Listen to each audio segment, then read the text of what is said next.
The shuttle landed on Desha Prime, just as the twin suns were setting. Kira Voss watched through the small window as the purple sky turned orange and pink. She had never seen anything so beautiful in her life. On Earth, the sky was usually gray from pollution, and sunsets meant nothing more than another day of survival was over. She grabbed her small bag and walked down the ramp with the other passengers. Most of them were Thesians, tall and thin with 4 arms and skin that changed color with their emotions. A few were Dorvians, short creatures covered in soft fur with large eyes that seemed to take in everything at once. None of them were human. None of them could be human. Earth had been cut off from the rest of the galaxy for 300 years. Kira was not supposed to exist out here. But she did. She moved through the spaceport carefully, keeping her head down and her movements slow. She had spent months learning how to act like the other species. They moved gently. They spoke softly.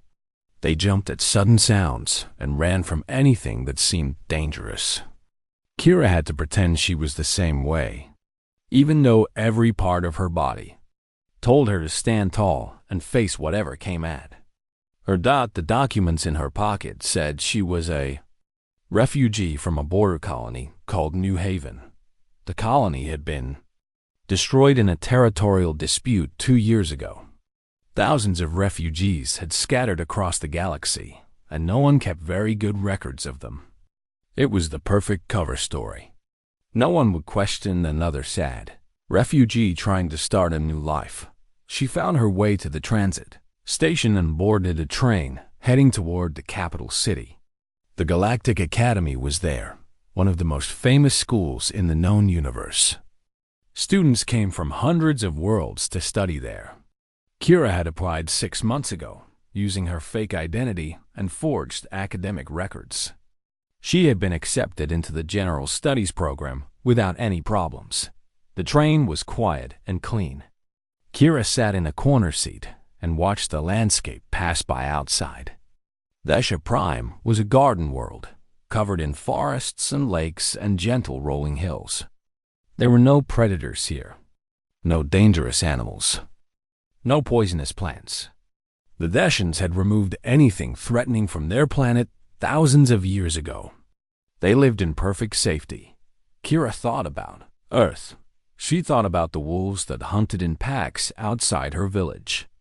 She thought about the snakes that hid in the grass and could kill with a single bite. She thought about the storms that destroyed houses and the earthquakes that swallowed entire cities. She thought about the mosquitoes that carried diseases and the bacteria that lived in every drop of water. Earth was not a garden world. Earth was what the Galactic Union called a Category 7 Deathworld, the most dangerous classification possible. No species had ever evolved intelligence on a Deathworld before. The conditions were too harsh. The competition was too fierce. Everything died before it could develop civilization, but humans had done it anyway. They had crawled out of the mud and the blood and the constant danger, and they had built cities and invented technology and reached for the stars. And when the Galactic Union had found them 300 years ago, they had been so terrified that they had locked Earth away and forbidden anyone from going there or leaving. Kira was the first human to escape the quarantine in 3 centuries. She did not know how a grandmother had done it. The old woman had appeared in their village one day when Kira was just a child, carrying strange technology and speaking of worlds beyond the sky. She had taught Kira everything she knew. She had told her about the galaxy out there, about the millions of species living in peace and comfort, about the academy where the brightest minds gathered to learn, and she had made Kira promise to find a way out, to show the galaxy that humans were not monsters, to prove that Earth deserved a place among the stars. Her grandmother had died 5 years ago. Kira had spent every day since then working toward that promise. She had found a crashed alien ship in the mountains. She had repaired it with nothing but determination and her grandmother's old notes. She had taught herself to fly it. And she had escaped. The train arrived at the capital city just as night was falling. Kira stepped onto the platform and looked up at the buildings around her. They were made of smooth white stone that seemed to glow in the darkness. Everything was clean and bright and peaceful. There were no guards with weapons, no walls to keep out invaders, no locked doors to protect against thieves. She found her way to the academy and checked into the student housing. Her room was small but comfortable, with a soft bed and a window that looked out over a courtyard full of flowering plants. She sat on the bed and let herself breathe for the first time in months. She had made it. She was here. The next few weeks were the hardest of her life, but not for the reasons she had expected. The classes were easy. The other students were friendly. The professors were patient and helpful. The hard part was pretending to be weak. A Theshan student dropped a book in the hallway, and everyone around her screamed and jumped backward. Kira had to force herself to do the same, even though the sound was barely louder than a whisper. A small insect flew through an open window during a lecture, and half the class ran for the doors. Kira watched them go with wide eyes, remembering the hornet's nest she had destroyed with her bare hands when she was 12 years old. Professor showed a video of a thunderstorm, and several students had to leave the room because they were shaking too badly to stay. Kira had walked through worse storms to get to school every morning. She learned to flinch at shadows. She learned to gasp at small noises. She learned to act afraid of everything, even though nothing on this planet could hurt her. The deception was exhausting, but she kept going. She had a promise to keep. Then one day, she saw something in the course catalog that made her heart stop. It was an elective class called Xenobiology 401, Deathworld Fauna and the Species that could not survive them. The description said it would cover the most dangerous creatures in the known galaxy, including detailed analysis of Earth. Kira signed up immediately. She had to know what they said about her home. She had to know what they thought of her people. She had no idea that this class would change everything. The classroom was located in the oldest building on campus. The walls were thick stone, and the windows were small and high up, as if the architects had wanted to keep something out, or perhaps keep something in.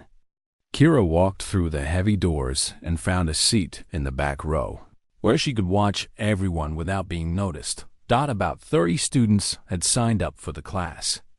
Most of them were Theshans, but there were also several Dorvians, a few Krellians with their blue-scaled skin, and 2 Vanthi who floated slightly above their seats using natural gas bladders in their bodies. Everyone looked nervous. Some of them were already trembling. Professor Velthari entered the room exactly on time.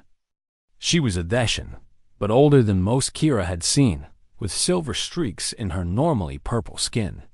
She had 4 arms like all her species, and she used them constantly as she spoke, gesturing and pointing and emphasizing her words. Her eyes, all 6 of them, scanned the room with sharp intelligence. "Welcome to Xenobiology 401, she said. Her voice was calm but serious. "Before we begin, I must give you a warning. What you will learn in this course may disturb you. Some of you may have nightmares. Some of you may wish you had never signed up. If at any point you feel you cannot continue, you may leave without penalty. I will think no less of you." She paused and looked around the room. Several students shifted uncomfortably in their seats. "This course is about Deathworlds," the professor continued. "These are planets so hostile, so dangerous, that no sapient species has ever evolved there. The conditions are too extreme. The predators are too deadly. The environment itself seems designed to kill anything that tries to survive." She pressed a button, and a holographic display appeared in the center of the room. It showed a planet covered in green and blue, with white clouds swirling across its surface. It looked peaceful. Beautiful, even. "This is Earth," Professor Velthari said. Category 7 Deathworld, the most dangerous planet ever discovered by the Galactic Union. Kira felt her throat tighten. She stared at the image of her home, floating in the darkness of space. From up here, it looked so calm. You could not see the predators hunting in the forests. You could not see the storms tearing across the oceans. You could not see the millions of ways the planet tried to kill everything on it every single day. Earth has been quarantined for 300 years, the professor said. No ships are allowed within 10 light years of it. No communication is permitted. The planet and everything on it has been completely isolated from the rest of the galaxy. A Dorvian student raised a furry paw. Professor, why? What makes it so dangerous? Velthari smiled, but there was no humor in it. An excellent question. Let me show you. The holographic display changed.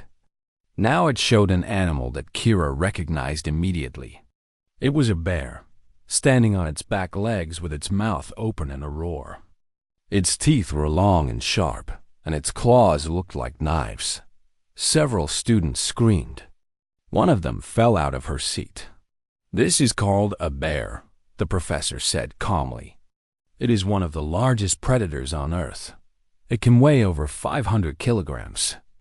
It can run faster than most ground vehicles. Its claws can tear through metal. Its bite can crush bones like dry sticks. She changed the image again. This time, it showed a shark, swimming through dark water with its mouth full of triangular teeth. This is a shark. It lives in Earth's oceans, which cover most of the planet's surface. It can smell blood from kilometers away. It has been hunting for millions of years, unchanged, because it is already perfect at killing. The images kept coming. A wolf with yellow eyes. A crocodile with a body like armor. A snake coiled and ready to strike.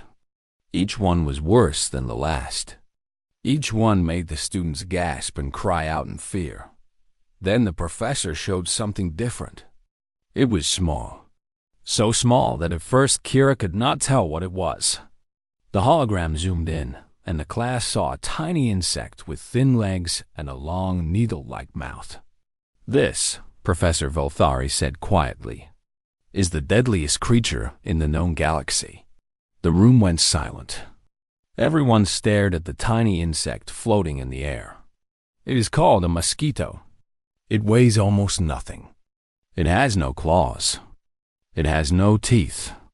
It cannot run or fight or defend itself in any way. The professor paused.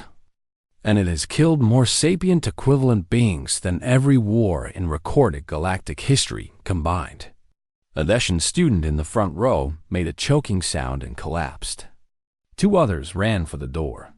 One of the Vanthi deflated slightly and sank toward the floor. Mosquitoes carry diseases, the professor explained. Tiny organisms that they inject into their victims when they feed on blood. These diseases cause fever, pain, organ failure, and death. On Earth, mosquitoes have killed billions of humans over the course of their history. Billions. Kira sat perfectly still in her seat. She remembered summer evenings on her grandmother's porch, slapping mosquitoes without thinking about it. She remembered the itchy bumps they left behind, annoying but nothing more. She had never been seriously sick from a mosquito bite. None of the humans she knew had been. Their bodies had learned to fight the diseases over thousands of years, but the aliens did not know that. They saw only the numbers. Billions dead. The deadliest creature in the galaxy. The professor continued the lecture for another hour. She talked about poisonous plants that grew everywhere, on Earth. She talked about bacteria that lived in the water and the soil and the air. She talked about parasites that burrowed into bodies and ate their hosts from the inside. She talked about natural disasters that killed millions at a time. By the end of the class, only 12 students remained. Everyone else had left, too frightened to continue. Kira was one of the 12. She gathered her things slowly, letting the other students leave before her. Her mind was racing with everything she had learned. Not about Earth, she knew all of that already, but about how the galaxy saw her home. They saw it as a nightmare, a death trap, a planet so horrible that nothing good could ever come from it. As she walked toward the door, Professor Valthari called out to her, "You there?" The quiet one in the back. Kira stopped and turned around. "Yes, Professor?" The Oldeshan studied her with all 6 eyes. "You did not seem afraid during the lecture. Most students cannot look at the images without crying. But you watched everything calmly." Kira felt a chill run down her spine. She forced herself to look nervous. "I was afraid, Professor. I just did not want to show it in front of everyone." Valthari tilted her head. "Interesting. Most species cannot hide their fear responses. It is biological." She paused. "What colony did you say you were from?" "New Haven," Kira said quickly. "It was destroyed 2 years ago." "Ah, yes. The refugee." The professor nodded slowly. "Well, you have strong nerves for a refugee. I look forward to seeing you in the next class." Kira nodded and left the room as quickly as she could without running. Her heart was pounding in her chest. The professor had noticed something. She had seen that Kira was different. She would have to be more careful. She would have to act more afraid, but she could not stop coming to class. She had to know what else they were going to say about Earth. She had to know what they thought about humans. 3 weeks passed. The class met twice every week, and every lecture brought new horrors from Earth. Professor Valthari seemed to have an endless supply of terrifying facts about Kira's home planet. The other students grew more and more disturbed with each class, but they kept coming back. They were fascinated in the same way people are fascinated by disasters. They could not look away. Kira kept coming back too, but for different reasons. She wanted to understand how the galaxy saw her people. She wanted to know exactly what she was fighting against. On this particular day, the professor seemed more serious than usual. She stood at the front of the classroom with her forearms folded across her chest, waiting for everyone to settle into their seats. Only 12 students remained from the original 30. The rest had dropped the course, unable to handle the constant fear. "Today," Professor Valthari said, "we will discuss the most terrifying hunting strategy ever recorded in the galaxy. I must warn you that this lecture contains information that some species find psychologically damaging. If you feel unwell at any point, please leave immediately." The students looked at each other nervously. What could be worse than the mosquitoes? What could be worse than the bears and sharks and poisonous snakes? The professor pressed a button, and the holographic display showed a wide, flat landscape covered in yellow grass. The sun was bright and hot. In the distance, a herd of animals was running, their legs moving in panicked bursts as they fled from something behind them. "This hunting strategy is called persistence predation," the professor said. "It is almost unknown in the galaxy. Most predators rely on speed or strength or ambush tactics. They catch their prey quickly, or they give up and try again later. But persistence predators are different." She zoomed in on the image. Behind the fleeing herd, something was following. It was not running. It was walking. Slowly, steadily, never stopping. Its 2 legs moved in a rhythm that seemed almost lazy compared to the desperate sprint of its prey. "Persistence predators do not catch their prey quickly," Valthari continued. "They follow their prey for hours, for days. They walk and walk and walk, never stopping, never resting, until their prey simply cannot run anymore. The prey's body gives out from exhaustion. Its heart fails. Its legs collapse. And then the predator catches up and makes the kill." A Dorvian student made a whimpering sound. "That is horrible," she said. "To know that something is following you and you cannot escape no matter how far you run." It would drive anyone insane. Exactly, the professor said. This is why persistence predation is so effective. It does not just kill the body. It destroys the mind. The prey spends its final hours in complete terror, knowing that death is coming and there is nothing it can do to stop it. She pressed another button, and the image changed to show a clearer picture of the predator. It was walking upright on two legs. It had two arms swinging at its sides. Its face was flat, with two eyes facing forward and a mouth that showed no emotion at all. Kira stopped breathing. It was a human. This, Professor Volthari said, is the apex predator of Earth. They call themselves humans. They are persistence predators, the most effective ones ever discovered.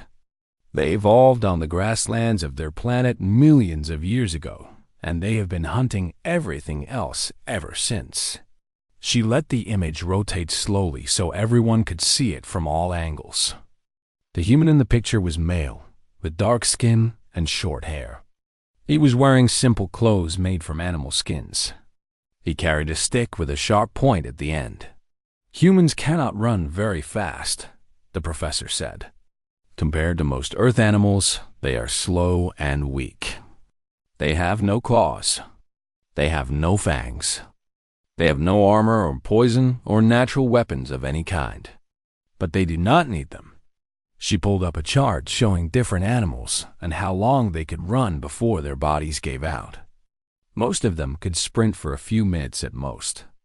Some could run for an hour or two. If they were a very fit, dot at the bottom of the chart was a picture of a human. Next to it was a number that made several students gasp.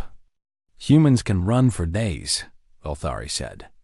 Their bodies are designed for long-distance movement in a way that no other species in the galaxy can match. They sweat to cool themselves down so they do not overheat. Their legs are efficient machines that can carry them across entire continents without stopping. And most importantly, their minds can push through pain and exhaustion that would kill any other creature. She looked around the room, her 6 eyes studying each student carefully. Imagine it, she said softly. You are running for your life. You run until your lungs burn and your legs scream for mercy. You run until you cannot take another step. And then you collapse, gasping for air, praying that you have finally escaped. But when you look behind you, you see it. The human, still walking, still coming. It has not even broken a sweat. The Krellian student in the corner started crying, blue tears running down his scaled face. Before the quarantine, the professor continued. Humans had already spread across their entire planet. They killed everything that competed with them. They drove thousands of species to extinction, not through technology or weapons, but simply by being better at surviving. They ate everything. They lived everywhere. They adapted to every environment, from frozen ice fields to burning deserts to dense jungles. She pulled up another image. This one showed a group of humans standing together. They were different colors and sizes, but they all had the same forward-facing eyes, the same flat faces, the same two-legged stance. And do you know what the most frightening thing about humans is? Volthari asked. They do not hunt alone. They work together. They communicate. They plan. They share information across generations. A human who has never seen a particular animal can still know exactly how to kill it, because another human figured it out 1,000 years ago and passed that knowledge down. A Vanthi student raised a trembling tendril. Professor, could a human survive outside of Earth? If one of them somehow escaped to quarantine? Kira felt her heart stop. She kept her face completely still, fighting the urge to run out of the room. Volthari considered the question. Theoretically, a human would be nearly indestructible by our standards. Their bodies can heal from wounds that would kill any of us. They can eat almost anything, including substances that are poisonous to most species. They consume chemicals like caffeine and alcohol for pleasure, chemicals that would destroy the nervous system of a Theshan or Dorvian. They can survive temperature ranges that would boil or freeze any creature in this room. She paused, and something like fear flickered across her normally calm face. But do not worry, she said. The quarantine is absolute. No human has left Earth in 300 years. The Union keeps ships patrolling the borders at all times. Nothing gets in and nothing gets out. We are perfectly safe. Kira looked down at her desk. She could feel Professor Velthari's eyes on her, studying her reaction. She forced herself to shiver, to look scared like everyone else. But inside, her mind was racing. They were terrified of humans. The entire galaxy was terrified of her people. They had built a wall around Earth and thrown away the key because they could not stand the thought of humans walking among them.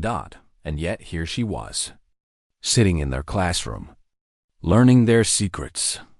Passing as one of them. She wondered what would happen if they ever found out the truth. She wondered if she would survive long enough to find out. The lecture ended, and Kira gathered her things slowly. Professor Velthari was watching her again, those 6 eyes never blinking. Kira pretended not to notice. She walked out of the classroom with the other students, keeping her head down and her movements slow. But she could feel the professor's gaze, following her all the way out the door. Something had changed. The professor suspected something. Kira knew she was running out of time. The field trip was supposed to be educational. The Academy's Xenobiology Preserve was famous across the galaxy, home to carefully contained specimens from dozens of different worlds. Students could see dangerous creatures up close, protected by force fields and security systems that had never failed in 200 years of operation. Professor Velthari led the class through the main entrance, explaining the history of the preserve as they walked. Only 8 students had come on the trip. The others had been too frightened to see real Deathworld creatures, even behind barriers. Kira walked at the back of the group, watching everything carefully. The preserve was built like a series of connected domes, each one containing a different environment. The first dome held creatures from a Category 3 world, small predators with sharp teeth and fast reflexes. The students pressed against the viewing window, gasping at the animals running and hunting inside. To Kira, they looked like house cats. Dangerous house cats, maybe, but nothing special. She had faced worse things in the forest near her village before she was 10 years old. They moved through several more domes, each one containing progressively more dangerous creatures. The professor explained the biology of each species, how they hunted, how they killed, what made them so deadly. The students grew more nervous with each exhibit. Finally, they reached the last dome. A sign above the door read, Category 4 Specimens, Authorized Personnel Only. Professor Velthari swiped her access card and led them inside. The dome was darker than the others, with thick vegetation growing everywhere. Strange sounds echoed from the shadows, growls and hisses and clicks that made the students huddle closer together. This dome contains our most dangerous non-Earth specimens, the professor said, including a Crethian stalker, one of the deadliest predators from the Category 4 world Crethus Prime. She pointed toward a large enclosure in the center of the dome. Behind a force field, something moved in the darkness. Kira could see glimpses of it, black scales and long claws and eyes that glowed faintly red. The stalker hunts through ambush, Velthari explained. It waits in darkness for prey to come close, then strikes with incredible speed. Its claws can cut through most materials, and its jaws can crush bones easily. One stalker can kill a dozen armed soldiers before anyone can react. The students stared at the enclosure in horror. One of the Dorvians, a small female named Keth, was trembling so badly that her fur was standing on end. Then the lights went out. For a moment, there was only darkness and silence. Then red emergency lights flickered on, casting everything in a bloody glow. Alarms started screaming from somewhere deeper in the building.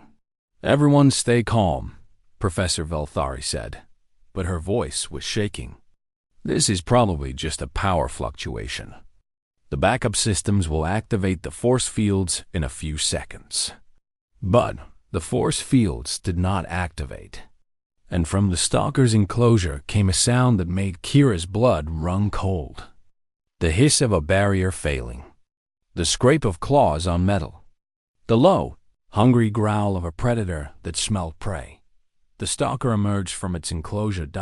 It was bigger than Kira had expected, nearly 3 meters long from nose to tail. Its body was covered in scales that seemed to absorb the red light, making it look like a shadow come to life. Its eyes locked onto the group of students, and it began to move toward them with slow, deliberate steps. The students scattered.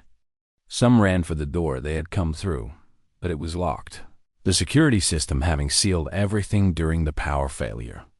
Others tried to hide behind equipment and vegetation, crying and whimpering in terror. Keth the Dorvian did not run.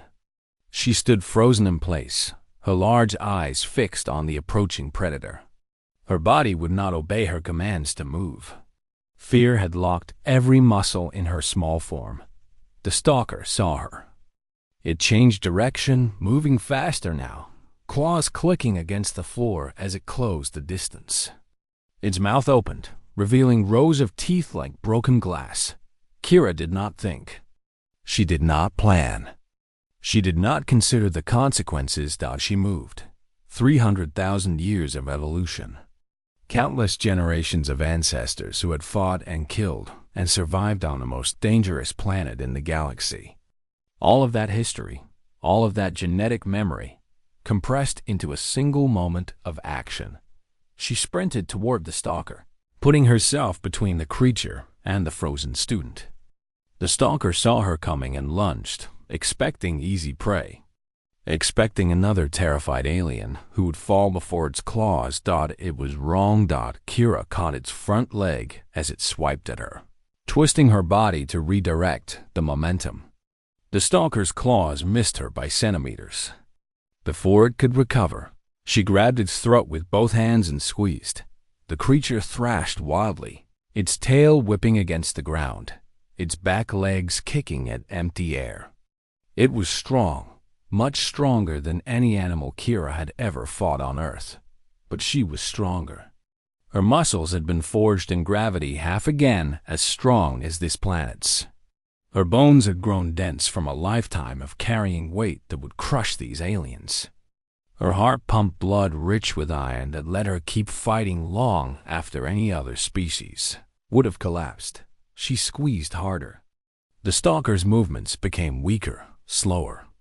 Its claws scraped against her arms, leaving scratches that bled but did not slow her down. Its jaws snapped at her face, but she held it at arm's length, keeping those teeth away from anything vital. Finally, the creature went limp. Not dead, just unconscious. Its brain starved of oxygen long enough to shut down. Kira held on for a few more seconds to make sure, then released her grip and stepped back. The stalker lay on the ground at her feet, breathing but not moving. The dome was completely silent. Kira looked up. All 8 students were staring at her. Professor Velthari was staring at her. Their faces showed the same expression, a mixture of shock and fear and something else. Something that looked almost like worship. She looked down at herself. Her clothes were torn. Her arms were bleeding from a dozen cuts. She was breathing hard, her heart pounding in her chest. But she was alive. The student behind her was alive. Everyone was alive. "Security is 7 minutes away," Professor Velthari said slowly. Her voice was barely above a whisper. No one should have been able to survive that long against a stalker. No one should have been able to fight it at all. Kira did not answer. She did not know what to say. Keth the Dorvian took a shaky step forward. Her eyes were even wider than usual, fixed on Kira with an expression of total disbelief. "You saved me," she said. You put yourself between me and that thing. You could have died." "I did not think about it," Kira said. "I just acted. But how?" Keth asked. "How did you do that? How did you fight something that should have killed you instantly?" The other students were moving closer now, their fear of the unconscious stalker forgotten in their amazement at what they had just witnessed. They formed a circle around Kira, staring at her like she was the most dangerous thing in the dome, which, Kira realized, she probably was. Professor Valthari stepped forward. Her six eyes studied Kira with an intensity that made her want to run. But there was nowhere to run to. The doors were still locked. The truth was already out. "What are you?" the professor asked quietly. "You are not from New Haven. You are not a refugee. You are not any species I have ever encountered." She paused, and when she spoke again, her voice trembled. "What are you?" Kira looked at the circle of faces around her. She saw fear in their eyes. But she also saw something else: curiosity, wonder, a desperate need to understand. She had spent months hiding, months pretending to be weak, months lying about who and what she was. She was tired of hiding. She took a deep breath and made a decision that would change everything. Kira looked at the faces surrounding her. Professor Valthari's six eyes had not blinked once. The students were pressed against each other, trembling but unable to look away. Behind them, the unconscious stalker lay in a heap, proof of something impossible. She could lie. She could claim she was a genetic experiment, or a cybernetically enhanced soldier, or some other explanation that would make sense within their understanding of the galaxy. They might believe her. They might let her continue her life here, studying and learning and pretending to be something she was not. But Kira was tired of pretending. She was tired of acting weak when she was strong. She was tired of hiding her home like it was something to be ashamed of. "My name is Kira Voss," she said. Her voice was steady and clear. "I am from Earth." The words hung in the air like a physical weight. For a long moment, no one moved. No one breathed. The entire dome seemed frozen in time. Then Professor Valthari started to laugh. It was not a normal laugh. It was a clicking, whistling sound that came from deep in her throat. The Deshan expression of absolute disbelief mixed with something like joy. She laughed until her forearms were wrapped around her middle, until she had to lean against a nearby console for support. 300 years, she finally said, gasping for breath. 300 years the Union has maintained the quarantine. The most advanced detection systems in the galaxy watch every approach to Earth. Patrol ships scan constantly for any sign of escape. And you just walked right through all of it? "I repaired a crashed ship I found in the mountains," Kira said. "It took me 5 years. Then I flew out during a solar storm when the sensors were disrupted." Valthari shook her head slowly. "I have spent my entire career studying your world from probe footage and ancient records. I have read every report ever written about humans. I thought I understood what you were." She looked at the unconscious stalker, then back at Kira. "I understood nothing." A Krellian student spoke up, his voice shaking. "Professor, what do we do? Should we call security? Should we report her to the Union?" Kira tensed, ready to fight if she had to. She did not want to hurt anyone, but she would not let herself be captured. Not after everything she had done to get here. But the professor raised a hand. "No, not yet." She stepped closer to Kira, studying her with those 6 unblinking eyes. "I have a question first. Why did you save Keth? You exposed yourself. You could have stayed hidden if you had let the stalker kill her. Why risk everything to save someone who is not even your own species?" Kira thought about the question. It was a good one. She had asked herself the same thing in the moments after the fight. "On Earth, we have a saying," she said slowly. "The measure of strength is knowing when not to use it." She paused, searching for the right words. "I grew up learning to fight. Learning to kill. Learning to survive in a world that was trying to kill me every single day. But my grandmother taught me something else. She taught me that being strong does not mean hurting others. It means protecting them. She looked at Kath, who was still staring at her with those huge eyes. Humans are not monsters, Professor. We are survivors. And sometimes, the best way to survive is to help others survive too. The dome was silent again. But this time, it was a different kind of silence. Not fear, but thought. The students were processing what she had said, turning it over in their minds. Kath stepped forward. Her small body was still trembling, but her voice was firm when she spoke. She saved my life. I do not care where she comes from. I will not report her. One by one, the other students nodded in agreement. The Krellian, the Vanthi, even the Dishans, who had spent their lives being taught to fear Earth and everything on it. Professor Valthari watched this happen with an expression that Kira could not read. Then she sighed and folded all four of her arms. The quarantine was never about protecting the galaxy from humans, she said quietly. It was about fear. We found your species 300 years ago, and we were terrified. Terrified of what you could do. Terrified of what you might become if we let you out into the stars. So we locked you away and tried to forget you existed. She looked at Kira with something like respect in her eyes.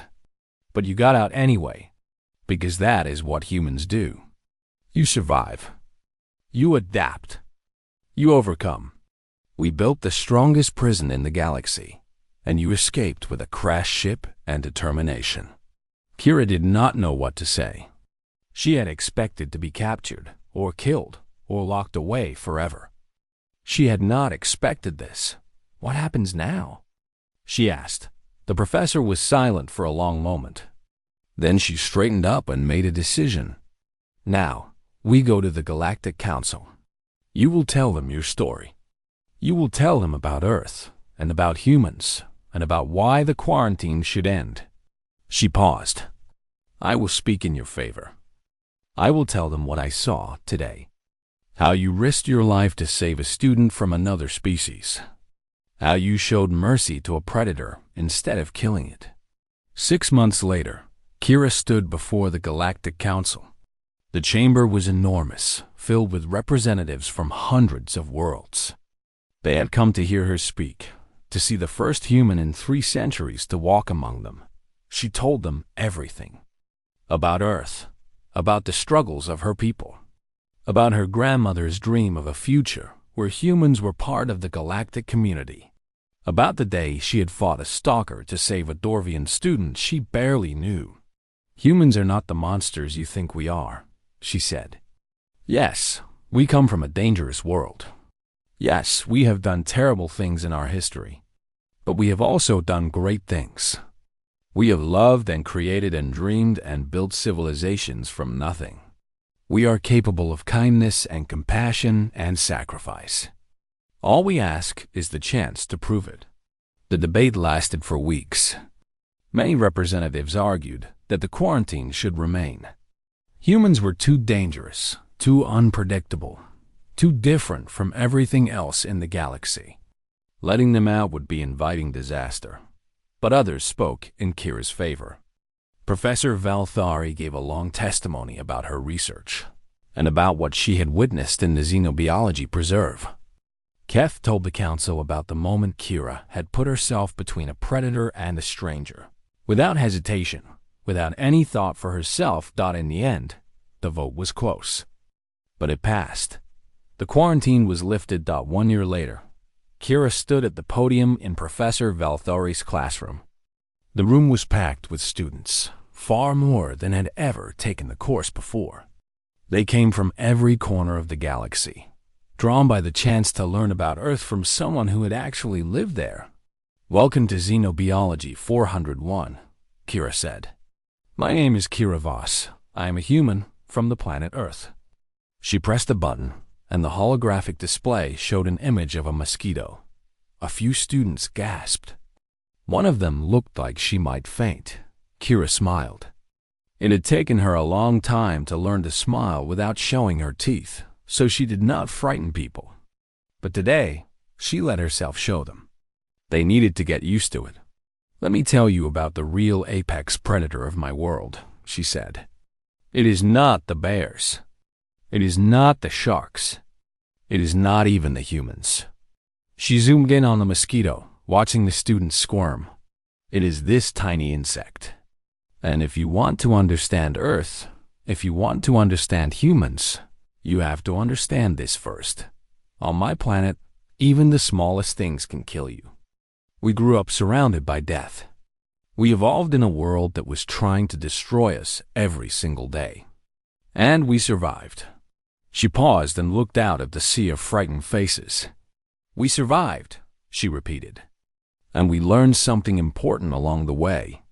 Life is precious because it is fragile. Kindness matters because the universe is cruel.